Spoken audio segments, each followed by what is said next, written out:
Thank you for staying with us. Looking ahead now, the Camel City Playhouse is just a few days away from its newest production. Hair hits the stage this Thursday, August 8th, and runs through the 18th. To tell us more about the show, we have Paul Davis joining us live. Paul is a tribe member in the production. Thank you for being with us. Thank you for having me. I'm excited to be here. Yeah, sure thing. Well, we love having Camel City Playhouse on our show, too. If you first could give our audience really just the premise of what Hair is all about.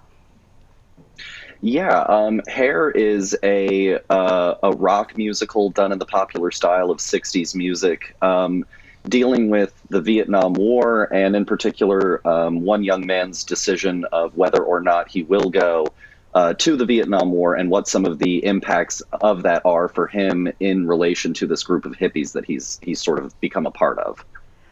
What is the inspiration behind the title of it being called Hair? One of the counterculture movement's sort of staples was the rejection of like the high and tight, clean cut American man, American woman kind of a thing. So the notion of growing long hair, a beard, letting your body hair, be very present was all about sort of this rejection of a sort of formal normalcy inside of the American public that had really pervaded post-war. Oh, that's so interesting. If you could now please share what your experience has been like working with the cast to create the tribe, which is what you play, right?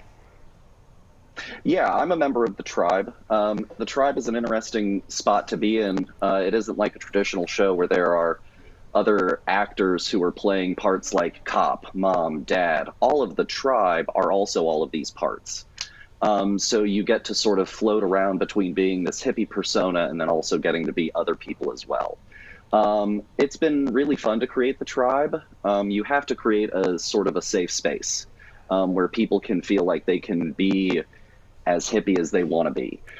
So it's been a lot of fun to work with our director, Tao. He's created a really wonderful environment where we get to sort of deconstruct and figure out how we would end up being in these sorts of positions and be amongst these people.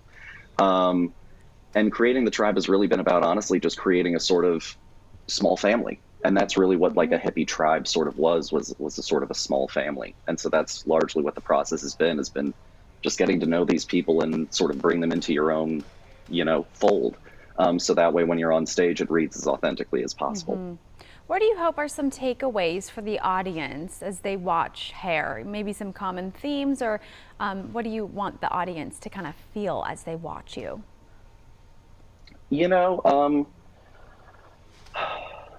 I want them to feel that the show still has a lot of relevancy. When I look around the world today and I look at the world of 1968, we're still dealing with issues around sex and gender politics and identity and race politics and war and its place in our society and what the role of the U.S. is, inside of these sort of foreign struggles that we're entangled with through various different reasons and ways. And I think that that's still very prevalent to today. And so I think that if there's anything that I want people to take away from it, it is some of the core messages surrounding things like identity, freedom, and that sometimes that comes at the cost of a rejection of normalcy.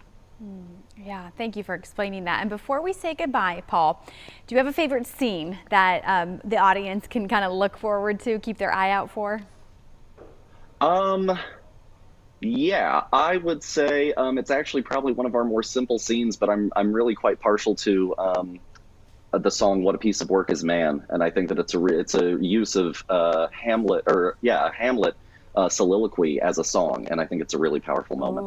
Oh, I bet. Oh my gosh. Well, thank you, Paul, so much for joining us this morning to tell us about the show. Best of luck to you and your cast members. Hair debuts this Thursday. You have plenty of chances to check it out. It will run through the 18th. All performances will be held at Camel City Playhouse, located on 7th Street in Winston-Salem. To see a list of those show times, head to camelcityplayhouse.com/tickets.